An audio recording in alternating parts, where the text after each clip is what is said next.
ఎట్టకేలకు యుద్ధం ముగిసింది. ఈ యుద్ధంతో ప్రపంచం ఏం నేర్చుకుంది సార్?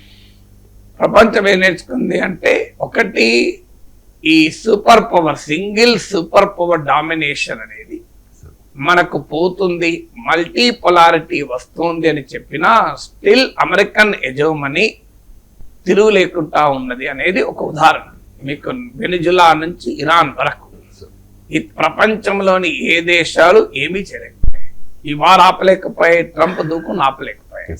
అంటే even till global political and economic order ను ఒక అగ్రరాజ్యం ఇవాళ శాసించగలదు అనేది మరొకసారి రుజువైంది.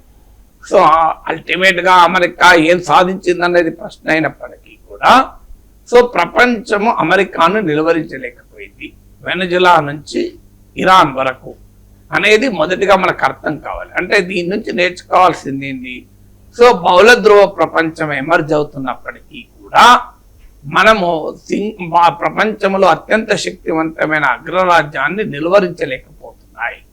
అందువల్ల అమెరికా ఆధిపత్యానికి వ్యతిరేకంగా బలమైనటువంటి కూటమి ప్రపంచంలో ఏర్పడితే తప్ప అమెరికా దూకుడును మనం ఆపలేము అని.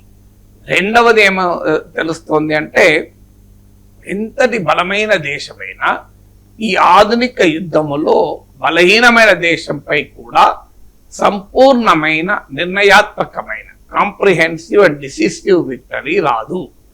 మీకు ఇంత యుద్ధం చేసిన అమెరికా ఆఖరికి ఏం చేయగలిగింది? ఇరాన్ ఏమి చేయలేకపోయింది, ఇష్యూ పైన క్లియర్ కమిట్మెంట్ తెచ్చుకోలేకపోయింది, ఇరాన్ మిసైల్ శక్తిని ఆపలేకపోతుంది, ఇరాన్ తన మిత్రపక్షాలకు ఇచ్చే మద్దతును ఆపలేకపోయింది, పైగా శాంక్షన్స్ ఎత్తివేయాల్సి వస్తుంది, స్తంభించిన నిధులను రిలీజ్ చేయాల్సి వస్తుంది, ఇరాన్ పునర్నిర్మాణానికి ఖర్చు పెట్టాల్సి వస్తుంది. సో అల్టిమేట్ గా వాట్ డిడ్ అచీవ్ యుఎస్ అంటే నథింగ్.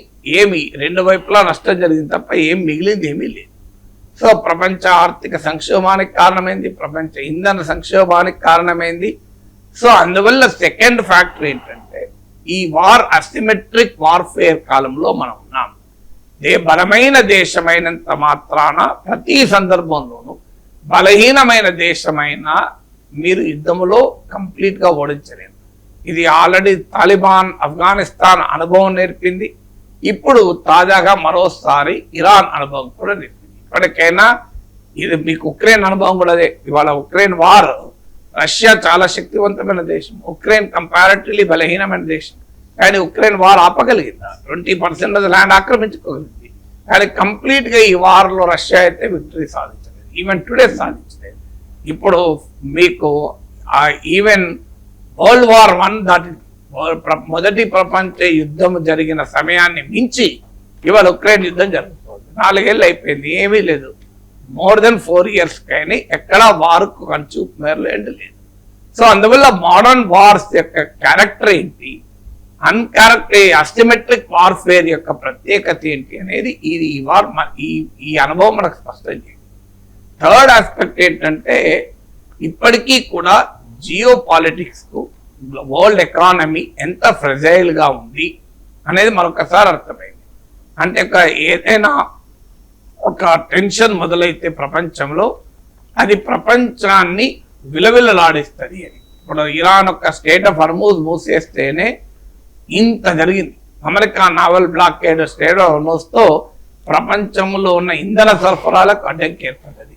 ఇంధన ప్రైసెస్ గణనీయంగా పెరిగాయి, స్టాక్ మార్కెట్లు అతలాకుతలమయ్యాయి, మనీ మార్కెట్లు తలకిందులయ్యాయి. సో ప్రపంచంలో వృద్ధి రేట్లు దెబ్బతిన్నాయి, ఇన్ఫ్లేషన్లు అమెరికా నుంచి ఇండియా వరకు పెరిగాయి. సో ఒక complete geo economics, global economy ఈ still hostage to geo politics. అంటే ప్రపంచంలో జియో పాలిటికల్ డెవలప్మెంట్స్ కు ఎకానమీ ఫ్రెజైల్ గా ఉంటుంది అన్నదానికి ఇది ఒక ఉదాహరణగా మనకు నేర్చుకోవాలి.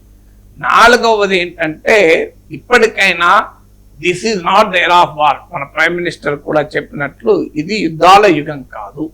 సమస్యలుంటే డైలాగ్ ద్వారా, టాక్స్ ద్వారా, పరస్పరం ఇచ్చిపుచ్చుకునే ధోరణి ద్వారా, డిప్లొమసీ ద్వారా పరిష్కరించుకోవాలి తప్ప వార్స్ కెనాట్ సాల్వ్ డిస్ప్యూట్స్ అనేది మరొకసారి రుజువైంది. ఇప్పుడు ఇజ్రాయెల్ ఇరాన్ డిస్ప్యూట్ సాల్వ్ అయిందా? కాలే. అమెరికా ఇరాన్ల డిస్ప్యూట్ సాల్వ్ అయిందా? కాలే. Israel Lebanon Hezbollah dispute solve కాలే, ఇజ్రాయెల్ హమాస్ డిస్ప్యూట్ సాల్వ్ అయిందా? మరి ఇంత యుద్ధం చేసి ఇంత నష్టం జరిగినాక ఏ డిస్ప్యూట్ సాల్వ్ అయింది? సో అందువల్ల war will not solve the problems. దానికి ఇదొక మరొకసారి ఉదాహరణగా నిలుస్తుంది ఈ వార్.